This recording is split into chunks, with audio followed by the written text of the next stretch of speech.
প্রশ্নটা দেওয়া রয়েছে দুটি ক্রমিক ধনাত্মক অযুগ্ম সংখ্যার গুণফল 143 সমীকরণ গঠন করি এবং শ্রীধর আচার্য এর সূত্র প্রয়োগ করে অযুগ্ম সংখ্যা দুটি লেখি। তাহলে এখানে প্রথমে আমার কি দুটো ক্রমিক ধনাত্মক অযুগ্ম সংখ্যার গুণফল দেওয়া রয়েছে, সংখ্যা দুটোকে বের করতে হবে। তার জন্য আমি সংখ্যা দুটো প্রথমে ধরে নিই। ধরি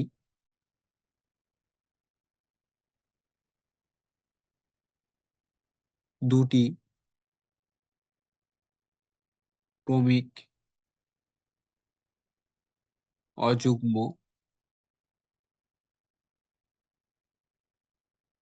সংখ্যা হলো এক্স এবং এক্স প্লাস 2। এবার দেখো এখানে কি বলছে, দুটি ক্রমিক ধনাত্মক অযুগ্ম সংখ্যার গুণফল। সংখ্যা দুটোর গুণফল কত দেওয়া আছে? 143। তাহলে দেখো আমার সংখ্যা দুটো কি ধরে নিলাম, সংখ্যা দুটো ধরে নিছি এক্স আর এক্স প্লাস 2। তাহলে এদের গুণফল এক্স ইন্টু এক্স প্লাস 2, এদের গুণফল দেওয়া আছে কত? 143। তাহলে সত্যানুসারে দিয়ে এই দুটো আমি সমান দেখতে পারি। তাহলে এবার দেখাবো সত্যানুসারে শর্তানু শর্তানুসারে x into x plus 2 equal to 143।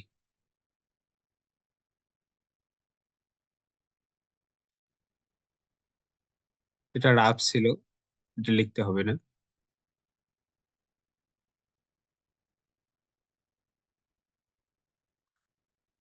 তাই এটা দেখো, এটা গুণ করে যদি দেই তাহলে কি, এক্স এক্স গুণ করলে x square plus 2x equal to 143। এবার কি, এই 143টাকে আমি কি 143টাকে আমি এইদিকে নিয়ে আসবো, বা দিকে নিয়ে আসবো। X square minus 2x minus 143 equal to 0।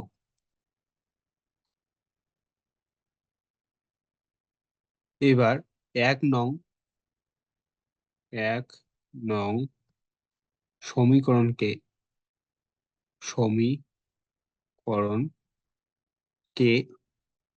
A x square plus b x plus c equal to 0 সমীকরণের সমীকরণের সাথে তুলনা করে পাই, তুলনা করে তুলনা করে পাই। দেখো এটা কিভাবে তুলনা করব, দেখো এটাও একটা কি দ্বিঘাত সমীকরণ, এইটাও একটা আমাদের দ্বিঘাত সমীকরণ। এই সমীকরণটা হচ্ছে দ্বিঘাত সমীকরণ আর এই সমীকরণটা হচ্ছে দ্বিঘাত সমীকরণ। এখানে দেখো এক্স স্কোয়ার এর সামনে কি আছে? এ আছে। আর এখানে এক্স স্কোয়ার এর সামনে কি আছে? কিছু নেই, মানে কি, ওয়ান আছে এখানে। তাহলে কি এ ইকুয়াল টু কত হবে? এ ইকুয়াল টু 1 হয়ে যাবে।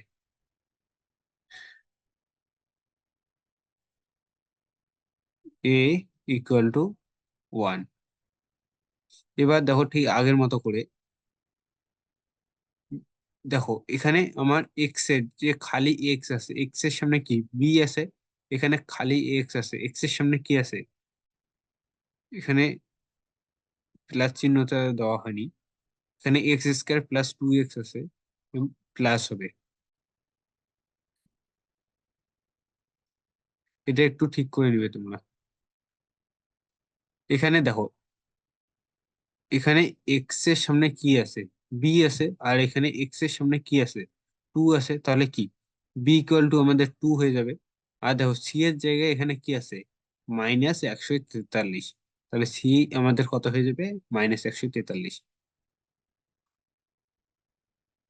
বি ইকুয়াল টু কত? 2। C equal to -143। তাহলে a equal to 1, b equal to 2, c equal to -143। এবার আমি দেখব যে এই সমীকরণের বীজগুলো কেমন, সেটা কিভাবে চেক করে। সেটা হচ্ছে, সুতরাং বি স্কয়ার মাইনাস 4ac, এখানে মানগুলো বসিয়ে দিব এবার। বি এর মান হচ্ছে 2, এর মান 1, আর সি এর মান হচ্ছে -143। বি এর মান হচ্ছে 2, তাহলে কি 2 এর স্কয়ার মাইনাস 4, এর মান কি 1, আর সি এর মান হচ্ছে -143। তাহলে 2 এর স্কয়ার মানে কত, 4, মাইনাস 4 দিয়ে 143 কে গুণ করলে কত হয়, মাইনাসে মানে যে কি প্লাস হবে। 4 দিয়ে 143 কে গুণ করলে কত হয়, 572। তাহলে 4 প্লাস 572 কত হয়, 576। তাহলে দেখো এটা কিন্তু গ্রেটার দেন 0, তাহলে আমরা বলতে পারি সুতরাং সমীকরণের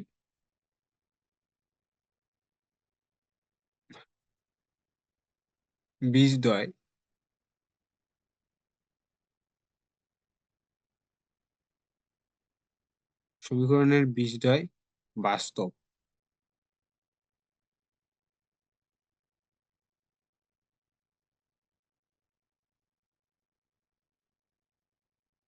এটা দেখো, এটা পজিটিভ আসছে, 576 জিরোর থেকে বড়, তার জন্য আমরা কি বললাম, সমীকরণের বীজদ্বয় বাস্তব। এবার এই সমীকরণে আমি কি শ্রীধর আচার্যের সূত্র প্রয়োগ করে এই সমীকরণে যে সংখ্যা দুটা বের করব। সুতরাং দেখো, শ্রীধর আচার্যের সূত্র প্রয়োগ করে পাই, শ্রীধর আচার্যের সূত্র কি, x equal to -b plus minus √over B square -4ac by 2a। এখানে মানগুলো বসাই দিই।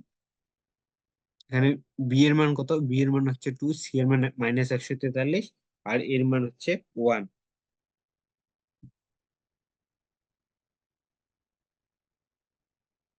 বি এর মান কত, 2।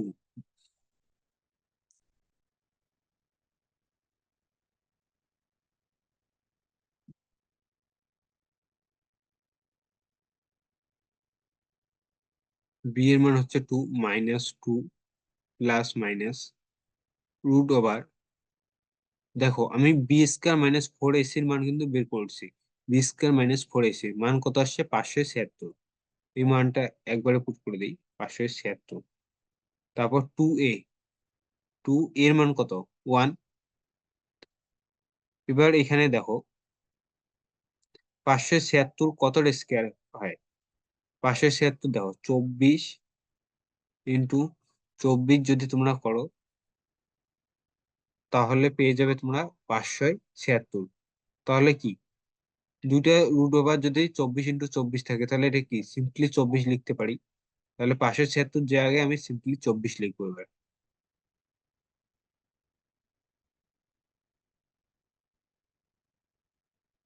ইকুয়াল টু -2 প্লাস মাইনাস 24, এর জায়গায় কি 24 লিখবো।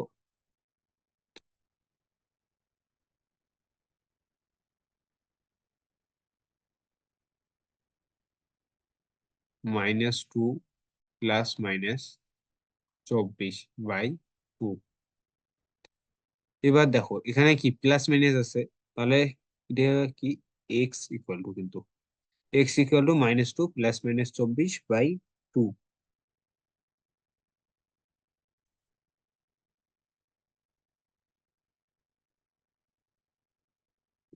এবার সুতরাং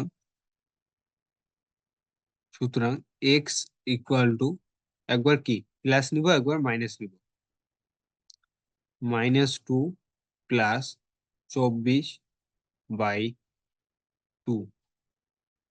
এটা ক্যালকুলেশন করলে কত আসবে? প্লাসে মাইনাসে মাইনাস, তাহলে 24-এর থেকে 2 বাদ দিলে 22/2।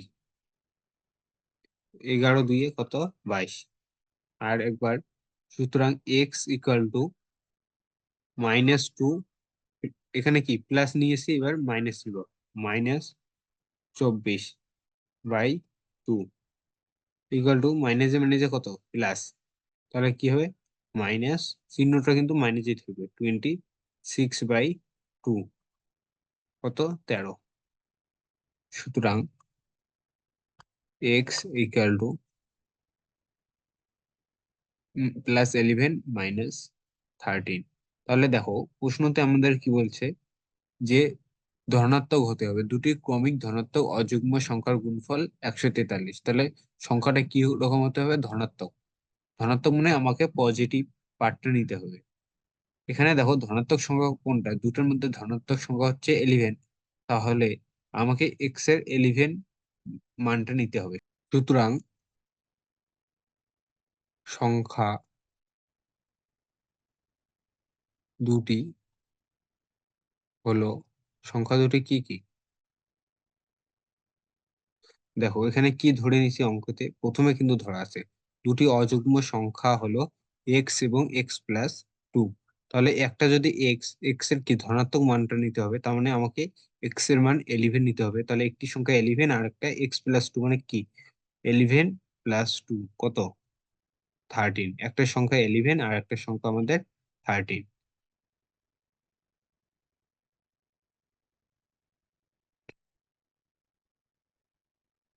সংখ্যা দুটি হলো 11 এবং 11+2 = 13।